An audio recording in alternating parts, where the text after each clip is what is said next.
Step wise બધા step follow કરવા જોઈએ તો ફાયદો થાય. વળી પાછી વાત કરીએ, મનની શુદ્ધિ કરવી હોય તો શાસ્ત્રો વાંચવા, ચિંતન કરવું અને એની ચર્ચા કરવી, જે આપણે આજે અત્યારે કરીએ છીએ. હજી તો ચર્ચાનો ખાલી એક ધ્રુવ ચાલે છે. ચર્ચા એને કહેવાય કે હું એકલો બોલું એમ નહીં, તમારે બોલવાનું થશે. તો હું પૂરું કરું એટલે તમારો વારો. નેક્સ્ટ. ચાલો, હવે આ મને કોઈ કહેશે કે આ ક્યાંથી લીધેલું છે ભાઈ? હે?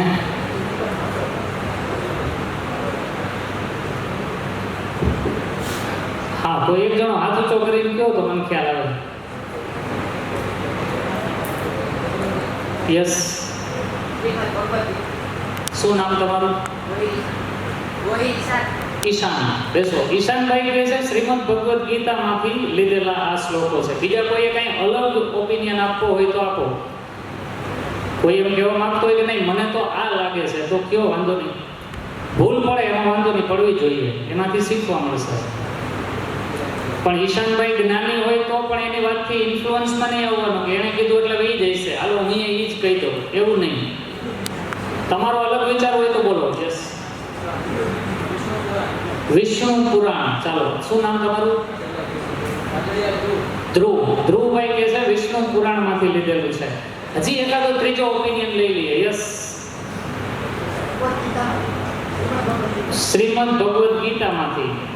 ઓકે, નો પ્રોબ્લેમ, બેસો.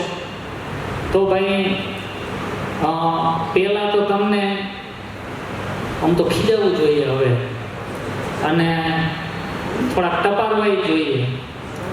ભાઈ શિક્ષાપત્રીના શ્લોક છે યાર. શિક્ષાપત્રીના શ્લોક છે, પણ તમે ગુજરાતીમાં વાંચતા હશો એટલે સંસ્કૃત પણ, મૂળ સંસ્કૃત પણ વાંચજો, એનાથી થોડુંક વધારે જાણવા મળશે. શિક્ષાપત્રીના શ્લોક છે, જો શ્લોક નંબર 93, 94, 95. અર્થ કરીએ. વેદાશ્ચ વ્યાસ સૂત્રાણી શ્રીમદ ભાગવતાભિધમ. વેદ ચ એટલે અને, વ્યાસ સૂત્રાણી એટલે વ્યાસજીએ રચેલા સૂત્ર. બ્રહ્મસૂત્ર નામનું એક પુસ્તક છે, 4 ચેપ્ટર છે, પણ સૂત્રો 555 છે, પણ નાના નાના સૂત્રો છે. 2-3 શબ્દોમાં જ પૂરું થઈ જાય એવું. અથાતો બ્રહ્મ જિજ્ઞાસા. લ્યો, સૌથી પહેલું સૂત્ર બ્રહ્મસૂત્ર. હવે હું બ્રહ્મને જાણવાની જિજ્ઞાસા કરું છું. પહેલા તો જિજ્ઞાસાથી જ શરૂ થાય. તો એવા 555 સૂત્રો વાળું બ્રહ્મસૂત્ર શ્રીમદ ભાગવતાભિધમ અને શ્રીમદ ભાગવત મહાપુરાણ. એક વખત બટન દબાવી દો તો એટલે બાજુમાં એક લિસ્ટ આવશે. હા, આ 8 નું લિસ્ટ છે આ શ્લોકની અંદર. પુરાણમ ભારતમ તુ શ્રી વિષ્ણુ નામ સહસ્ત્રકમ. વેદ વ્યાસના સૂત્રો એટલે બ્રહ્મસૂત્ર, શ્રીમદ ભાગવત, મહાભારત, વિષ્ણુ સહસ્ત્ર નામ. એ મહાભારતની અંદર જ આવે છે. વિષ્ણુ સહસ્ત્ર નામ છે એ ભીષ્મ પિતામહ બોલે છે. ક્યારે બોલે છે, કઈ સિચ્યુએશનમાં બોલે છે એ પણ હમણાં કહીશ. પણ આ શિક્ષાપત્રીમાં શ્રીજી મહારાજ લખે છે. હું લખે છે એ પહેલા સમજી લઈએ, પછી આગળ જઈએ. વેદાશ્ચ વ્યાસ સૂત્રાણી શ્રીમદ ભાગવતાભિધમ પુરાણમ ભારતે તુ શ્રી વિષ્ણુ નામ સહસ્ત્રકમ તથા શ્રીમદ ભગવદ્ ગીતા નીતિશ્ચ વિદુરોધિતા શ્રી વાસુદેવ મહાત્મ્યમ સ્કંદ વૈષ્ણવ ખંડકમ. વૈષ્ણવ ખંડ, સ્કંદ પુરાણના વૈષ્ણવ ખંડમાં વાસુદેવ મહાત્મ્ય છે એ, શ્રીમદ ભગવદ્ ગીતા, વિદુર નીતિ અને યાજ્ઞવલ્ક સ્મૃતિ, આ 8 અહીંયા લખેલું છે. એતાન્યષ્ટ મમ ઇષ્ટાની સત શાસ્ત્રાણી ભવંતિ. આ અષ્ટાની એટલે 8.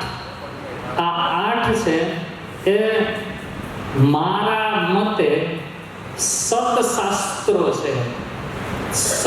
એટલે શું? તો કે જે હંમેશને માટે રહેવાનું હોય એવું. આ એવા 8 શાસ્ત્રો છે કે જે મારા માટે મહત્વના છે, હું એને ઈષ્ટ ગણું છું. આપણે જેની ઉપાસના કરીએ છીએ એ ભગવાન સ્વામિનારાયણ એવું કહે છે કે આ 8 શાસ્ત્રો એને હું ઈષ્ટ ગણું છું. એટલે હવે શું?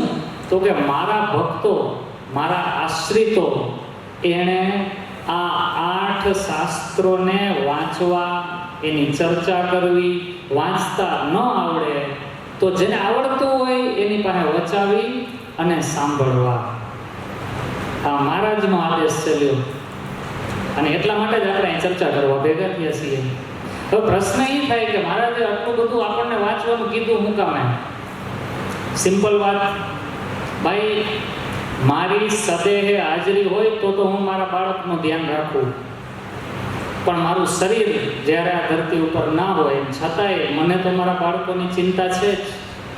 તો એનું ધ્યાન મારે રાખવું હોય તો મારે એવા કંઈક સૂચનો કરી જવા જોઈએ કે જ્યાંથી મારા બાળકોને માર્ગદર્શન મળે, એ હેરાન ન થાય. આ 8 શાસ્ત્રોમાંથી દરેક માણસને પૂરતું માર્ગદર્શન મળી શકે એમ છે.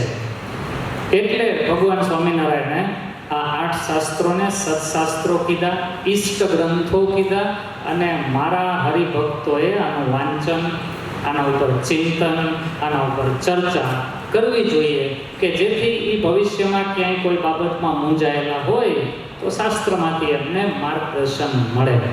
તો આ 8 સત્શાસ્ત્રો છે. 8માંથી આપણે કેટલા વાંચ્યા એ આપણે ખાનગીમાં આપણા મનને પૂછવાનું. અને એવું લાગતું હોય કે ભાઈ આમાં તો હજી ખાતું નથી ખુલ્યું આપણું, તો વહેલી તકે ખોલો, હજી કાંઈ મોડું નથી થયું. તમે જેથી જાગ્યા ત્યારથી સવાર, આ તો એવું છે કે જેથી ખબર પડી તેથી કામે લાગવા મળશે. તો એમાંથી જે કાંઈ હવે પ્રેરણા થાય એ વાંચજો. બને ત્યાં સુધી સંસ્કૃત અને એની નીચે એનું ભાષાંતર હોય એવું પુસ્તક પસંદ કરવું કે જેથી મૂળ વસ્તુ અને ભાષાંતર બંને તમને સમજાય. સંસ્કૃતમાં વાંચવાની વધારે મજા આવશે. નેક્સ્ટ, હવે પાછો પ્રશ્ન થાય કે સર આ 8 શાસ્ત્રો બધાય પાછા સંસ્કૃતમાં જ હશે તો અમારા માટે તો અઘરું પડશે. ઘણા ઉત્સાહમાં કદાચ બુક લઈને બેસશે ખરા, પણ સમજાય નહીં. આ તો એવું થાય ભાઈ, એ બધાયને થાય, મને એવું જ થતું અને હજી થાય છે. પણ તોય હું પ્રયત્ન કરું, પછી કોકને પૂછું, એની પાસેથી જાણવા મળી જાય, શીખવા મળી ગયું. આ હું એમ કરતાં કરતાં શીખો છું. હું ક્યાંય આના ક્લાસ કરવા નથી ગયો, મારી ક્યુરિયોસિટીથી શીખો છું. જ્ઞાનીઓને સાંભળા, મને ન સમજાય તો એમને પૂછું, એમ કરતાં કરતાં શીખતો થયો. હજી સુધી એમ જ શીખું છું. પણ તમને રસ્તો બતાવી દઉં કે શીખવું કેમ. સુમતી ભૂમિ થલ હૃદય અગાધું. સારી બુદ્ધિ એ જમીન છે. કેવી જમીન? તો કે વિશાળ જમીન. અને એ જમીન એ પાછી કેવી? તો કે અગાધ હોય એવી આપણું હૃદય છે એ, અને સારી બુદ્ધિ એ ભૂમિ છે. અને વેદ પુરાણ કે જે સંસ્કૃતમાં હોય ને આપણને આવડે નહીં તો મૂંઝાવાની જરૂર નહીં. વેદ પુરાણ ઉદધિ, મહાસાગર છે વેદ અને પુરાણ. ઉદધિ એટલે મહાસાગર. પણ ઘન સાધુ. ઘન એટલે મેઘ, વાદળ, જે વરસાદ વરસાવી. તો વેદ અને પુરાણ સમુદ્ર છે. સમુદ્રમાં તો ઘણું બધું પાણી ભરેલું છે અને એ આપણને સીધું કામે ન આવે, પી ન શકાય. તો એ સમુદ્રમાં જે છે એ આપણને ઉપયોગમાં આવે એવું થવા દેવું હોય તો રસ્તો શું? તો કે સમુદ્રનું પાણી બાષ્પીભવન પામીને વરસાદ બને અને વાદળાઓ એ વરસાદ સમુદ્રમાંથી આપણા ગામ સુધી લઈ આવે અને આપણા ઉપર વરસાવે. તો આપણને સમુદ્રનું પાણી અવેલેબલ થઈ જાય ઘરે બેઠા, અને આપણે પી શકીએ અને પચાવી શકીએ એવા સ્વરૂપમાં. કોણ આપે? સાધુ. અને તમે નસીબદાર છો કે તમે તો એ જગ્યાએ બેઠા છો કે જ્યાં સાધુ ઇઝીલી અવેલેબલ, સુલભ છે. હું તો વાંચતો હોય તો મારે તો ન સમજે કોકને પૂછવા હાટો ગોતવા જવું પડે. તમારા નસીબ મારા કરતા હારા છે. તો તમે વાંચશો, તમને કંઈ પ્રશ્નો થશે તો તમારા પ્રશ્નોના સમાધાન તમારે ગોતવાના સાધુ પાસેથી. સાધુઓના સાનિધ્યમાં જ આપણે રહીએ છીએ એટલે આપણા માટે બહુ ઇઝીલી અવેલેબલ વસ્તુ છે. તો વેદ પુરાણ મહાસાગર છે અને સાધુ એ વાદળ છે. મહાસાગરનું પાણી મીઠું બનાવી અને સરળ આપણને પચે એવા સ્વરૂપમાં આપણા સુધી પહોંચાડશે. આ મેં કીધું તો થોડો પરિચય આપું છું બીજા ગ્રંથોનો, જે 8 ગ્રંથો કીધા છે એમાંથી અમુકમાં. બ્રહ્મસૂત્ર 4 અધ્યાયમાં 555 શ્લોક છે. આવા સૂત્રો છે. જો આટલું જ આ પહેલું સૂત્ર, અથવા તો બ્રહ્મ જિજ્ઞાસા. બીજું છે જન્માદ્યસ્ય યતઃ. શ્રીમદ ભાગવત મહાપુરાણના પહેલા સ્કંદના પહેલા અધ્યાયનો પહેલો શ્લોક, એના શબ્દો યાદ છે. બોલું ખરા પણ તમને સમજાય નહીં. એના માટે કદાચ પાછું 2-3 કલાકનો લેક્ચર રાખવો પડે. જન્માદ્યસ્ય યતોન્વયાદિતરતશ્ચાર્થેષ્વ વિઘ્ન સ્વરાટ તેને બ્રહ્મ હૃદયાદિ કવયે મુહ્યન્તિ યત સૂરયઃ તેજો વારી મૃદામ યથા વિનિમયો યત્ર ત્રિશર્ગો મૃષા ધામ્ના સ્વેન સદા નિરસ્ત કુહકમ સત્યમ પરમ ધીમહિ. આ એક શ્લોક થયો એટલે એ મહાસાગર છે. એટલે એ આપણને સમજાય એના માટે જરૂર પડે સાધુની. આ તમને પ્રભાવિત કરવા માટે શ્લોક નથી બોલ્યો, પણ એક સાયન્સનો વિદ્યાર્થી, કેમેસ્ટ્રી જેને ભણાવવાનું આવે છે એ જો આટલું સંસ્કૃત પોતાની ક્યુરિયોસિટીથી શીખી શકતો હોય તો તમે શીખી જ શકો. તમને આવી પ્રેરણા થાય એટલા માટે આ બોલ્યો. સારું, તો આ જન્માદ્યસ્ય હતા ને. હવે 555 સૂત્રો. સૂત્ર તો ખબર પડે ને ભાઈ, આમાં કોમર્સમાં કદાચ સૂત્રો તો આવતા છે, ફોર્મ્યુલા, બરાબર. સાદું ઓલું 9માં 10માં આવતું હતું, F બરાબર G m1m2/r². કોનું સૂત્ર છે? સાર્વત્રિક ગુરુત્વાકર્ષણ બળ. 9માં 10માં ક્યાંક તો આવ્યું હશે. 9માં એ જે હોય સૂત્ર એને જ આવડે જેને એનો કન્સેપ્ટ આવડતો હોય. નહીંતર એ સૂત્ર જોઈને કંઈ ખબર નહીં પડે. તો આ બહુ ઓછા શબ્દોમાં ગૂઢ વાતો લખેલી છે, એને કહેવાય સૂત્રો. નેક્સ્ટ, આ છે વિષ્ણુ સહસ્ત્ર નામ. મહાભારતમાં યુદ્ધ પૂરું થઈ ગયું છે, પાંડવો જીતી ગયા છે, કૌરવો બધા હણાઈ ગયા, અને હવે કૃષ્ણનું કામ ત્યાં પૂરું થાય છે. તો એણે કુંતી માતાને કીધું કે હવે હું જાઉં ભાઈ મારા ઘરે, અહીંયા કેદુનો તમારી પાસે છું, તો હું હવે રજા લઉં, તમે રાજ્ય ચલાવો. ત્યાં યુધિષ્ઠિરના રૂમમાં કૃષ્ણ ગયા અને એમણે જોયું તો યુધિષ્ઠિર ઉદાસ હતા. આ બહુ ઇન્ટરેસ્ટિંગ વાર્તા છે. જુઓ, યુદ્ધ શરૂ થતા પહેલા અર્જુન વિષાદમાં હતો. પહેલું ચેપ્ટર છે ગીતાનું, અર્જુન વિષાદ યોગ. અર્જુન દુઃખી હતો. યુદ્ધ શરૂ થયું એ પહેલા. યુદ્ધ પૂરું થઈ ગયું, યુદ્ધ જીતાઈ ગયું, હવે યુધિષ્ઠિર દુઃખી છે. કૃષ્ણ એની પાસે જાય છે, અને જે વ્યક્તિ યુદ્ધ લડવાનું બાકી હોય અને કોઈ નિરાશ થઈ ગયેલો હોય એવા અર્જુનને જો ઉપદેશ આપી અને એને કામ કરતો કરી શકતા હોય, એની ઉદાસીનું સમાધાન ગોતી શકતા હોય, તો એ કૃષ્ણ યુધિષ્ઠિરને સમજાવી જ શકે ભાઈ. અર્જુન કરતાં તો યુધિષ્ઠિરની સમજ થોડીક વધારે પરિપક્વ હતી, પણ કૃષ્ણએ યુધિષ્ઠિરને કંઈ ઉપદેશ ના આપ્યો. એ એનું બાવડું પકડી અને ભીષ્મ પિતામહ પાસે લઈ ગયા યુદ્ધ ભૂમિમાં, કે જ્યાં ભીષ્મ બાણશૈયા ઉપર સૂતા છે, ત્યાં લઈ જાય છે. જોવા જેવું છે, યુદ્ધની પહેલા એક ભાઈ એટલા માટે રોતો હતો કે મારે લડવું પડે એમ છે સગાઓ સામે. યુદ્ધ પછી બીજો ભાઈ એ બાબતને લઈને રડતો હતો કે અમે સગાઓ સામે લડ્યા.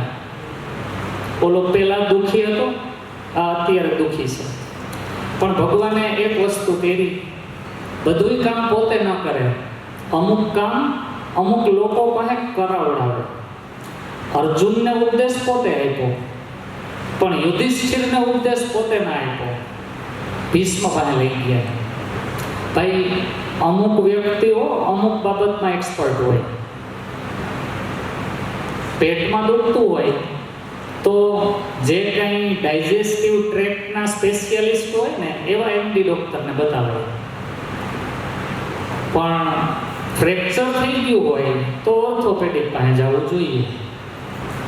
તો ભગવાને એ જોયું કે ભાઈ અર્જુનનો પ્રોબ્લેમ જુદો હતો, આનો જુદો છે, એટલે આના ડૉક્ટર એ જુદા છે.